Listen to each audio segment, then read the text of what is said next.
and what you have to spend the money on. If you give an extra pound to someone who's a millionaire, they hoard it. They don't spend it because they've already got all they want. That's the key of the marginal propensity to consume. And that's why when Solidarity says we want £10 an hour living wage for every worker, it's because it's an economically beneficial policy. Because when you give people a decent living wage, what do? They don't hoard it, they spend it. And when they spend their money, what does that do? It creates demand for more jobs and services, so that everybody gets a decent job, everybody gets a piece of the pie, instead of what you've got to do, where only the top 1% of society get to gorge themselves on the riches. Brothers and sisters, we're for a society. We're for a society that puts kids before cash, that puts bairns before bombs, that puts morals before money, that puts decency before dividends. We are for a society that's about ordinary men and women, human solidarity. That's the type of society that we're fighting for. And we want to go into that Scottish Parliament to try and stand up for ordinary people. That's why your second vote at this election is so important. And I'm going to finish my remarks on a few points about this second vote system, because there's a lot of confusion out there. There's a lot of confusion because people think, what's the second vote all about, Tommy? Somebody actually showed me their ballot paper in Glasgow the other day, the peach ballot paper. And in Glasgow, I think it's the longest in Glasgow than it is anywhere, because it's got 13 different parties on it, right? So it's very, very long. And somebody showed me it, and I was going round the doors with leaflets. And he said, oh, Tommy, look, there you go, I'm going to vote for you, son. I'm going to vote for you there, and I'm going to vote for SNP as well. And I said, no, listen, you can't do that. And he says, aye, you can. I've got 2 votes. And he's right. He's right, he has got 2 votes. What people don't understand is you've got 2 votes, but you've only got 1 vote per ballot paper. And when you go into the polling station, they'll give you 2 ballot papers. One will be a wee lilac one, and one will be a peach one. And what we're saying, with your lilac one, vote for independence. That's what we're saying. And if the party that's most likely to deliver independence is the SNP, then by all means vote SNP.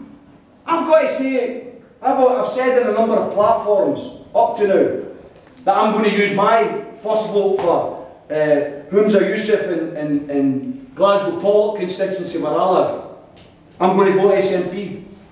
I'm still going to do it, but I do want to just add this. We've got his leaflet here in my bag. It arrived today. It's a 4-page A5 leaflet. I read it. Not one mention of independence.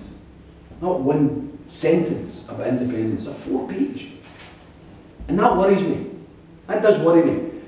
Because in Solidarity, we're arguing for people to vote for independence with your first vote. And then I get that through the door, and it doesn't even mention independence. Now, I know that they're a party for independence, and that will probably still be enough to convince me to give them that first vote. But I'll tell you what, we're going to have to keep our eye on what the SNP's doing here as far as independence is concerned. I don't accept for a moment that they should be fighting this election saying this isn't about independence. Of course it's about independence. That party was founded to deliver independence. Every time you stand for election as an SNP candidate, you should be saying loud and clear, vote for me, you're voting for independence. That's what they should be saying. I've got to say, there may be some people out there, and we videotape these meetings and we show these meetings at other events. There may be some people out there who agree with everything else that I'm saying but don't agree with independence. I've got to say to those people, thanks for your support, but you must know, because I don't want to mislead you. I don't want to in any way, shape or form mislead you. You must know that any vote for solidarity in this election is a vote for independence. That's just plain and simple. Plain and simple. So in relation to that election leaflet that I got today, I am worried. I am worried. I will still, I think, give my vote to SNP, but let them be on a warning that if they win this election, which they are undoubtedly going to do, they must use it as a platform to promote the case for independence. And they should be saying to people that a vote for them on the 5th of May is a vote for independence. However, here's the rub. The voting system in Holyrood was deliberately designed as a partial proportional representation system. The proportional representation part of the voting system is the regional vote, or the list vote, or the second vote, or the peach ballot paper vote. People can describe it as all these things. And they're all right. Some people say, oh, it's not the second vote. Well, see, for people who have understood it as the second vote, it's the second vote. It's not the peach ballot paper vote. Well, it's a peach ballot paper, and that's for its own. It's not the regional list vote. Yes, it is a regional list vote. It's all of those things. But what it's designed to do is it's designed to counterbalance the seats that are won first past the post in an area. If you win a lot of seats first past the post, the list system works to stop you winning a lot of seats in the list. And in my own Glasgow example, we've got 9 constituencies. SNP are going to win all 9 of them. Going to win all 9. The D'Hondt system, which is the name of this electoral system, D'Hondt, it works a formula so that the number of second votes you get in an election is divided by the number of first past the post seats you win plus 1. So SNP win 9 seats in Glasgow, 9 plus 1 is 10. What does that mean?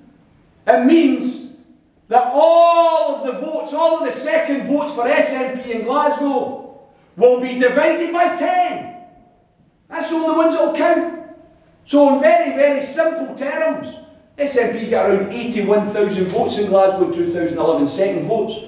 They could get 100,000 this time. So if they got 100,000 second votes and they win all the constituencies, how many of their votes count? Well, 100,000 divided by 10 is 10,000. That's all the votes that count. 90,000 votes don't count. And by the way, you go on that line, you go on social media, and people are arguing about this and arguing about that. You would think it was an opinion that I was expressing. It's not an opinion, it's arithmetic. It's the reality of the system.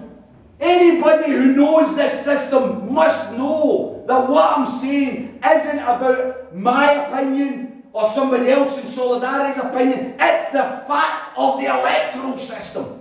And some people then come back and say, oh, but the SNP are saying 1 and 2, 1 and 2. Why are they saying 1 and 2, 1 and 2 if this is reality?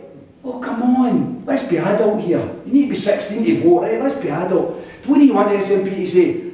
Don't bother being as your second vote. Don't bother, because we're going to win all the first votes. The media would destroy them if they said that. The media would say, oh, how arrogant is this? This is a disgrace. Of course they've got to say both votes to SNP. I understand that. But the other activists in the field, you have to have not only independence in your heart, you've got to have independence of thought as well. You've got to understand that if you give 2 votes to the SNP, you're not helping independence, you're not helping the SNP, you're helping the bloody Labour Party and the Tory Party, and maybe even UKIP as well. Because you're helping the smaller unionist parties, who will only need less votes in order to win seats. Seats that could be won by Solidarity or the other pro-independence parties. That's why it's important. It's important that I finish this point by saying, even if you don't like what we say, or you don't like what we stand for, you don't like that Bill Maher because he talks so much sense, you don't like that Tommy Sheridan because rants and raves and shouts and all the rest of it. Oh, he's far too loud, we don't like that, Tommy Sheridan. That's fine, we're going to fight with you. But I'm still going to say this to you. See if you don't give us your second vote. Please don't waste it. Don't give it to the SNP. Give it to one of the other pro-independence parties, one of the other smaller parties. Because if you don't, then whether you like it or not, it's the law of unintended consequences. You are going to help the Unionist Party survive. On the current polls, the SNP are going to win 70 seats. 70 seats, first past the post. I actually think they're going to win more than that. Because in the current polls, they've still got the Lib Dems winning Orkney and Shetland. I don't think they're going to win Orkney and Shetland. I've got to say that to you, right? I think SNP will win Orkney and Shetland. In the polls, and this is the one-row poll. This is the last 18 polls in a row, right? In the polls, the SNP are going to win 70 first past the post seats. In order to have an SNP majority government, you need 66 seats. They're going to win a majority on the first past the post vote alone. Brothers and sisters, the Unionists are going to win 50 seats in these polls. Why? Because so many people are going to give their second vote to the SNP. It means the Unionist threshold to win seats is much lower because we're not getting a share of the pro-independence votes. We're not getting enough of the second votes for the smaller independence parties. That's why, if you are part of the wider Yes family, I'm not talking about die-hard SNP members or supporters. You do what you want. If you think voting SNP 1 and 2 is good for your party, then fine, do that. But see if your priority is independence. How can you possibly agree to a strategy that helps the bloody Unionists? Surely you have to look at the electoral system and say, I'm for independence, that's my cause, I'm voting SNP 1, but I'm going to vote for one of the smaller indie parties too, because if we vote for them, they'll get elected rather than the Tories, or the red Tories, or the yellow Tories in the shape of the Lib Dems. Do you really want Willie bloody Rennie elected better than Bill Maher? Come on! You need a lobotomy if you want him elected before Bill Maher. So please, brothers and sisters, 5th of May is only 10 days away. Use your tongue, use your intellect, use your persuasive powers to speak to your friends, your family, your community, your workmates, and get as many second votes for solidarity as possible. And let's not help the Unionists, let's electorally punish the Unionists.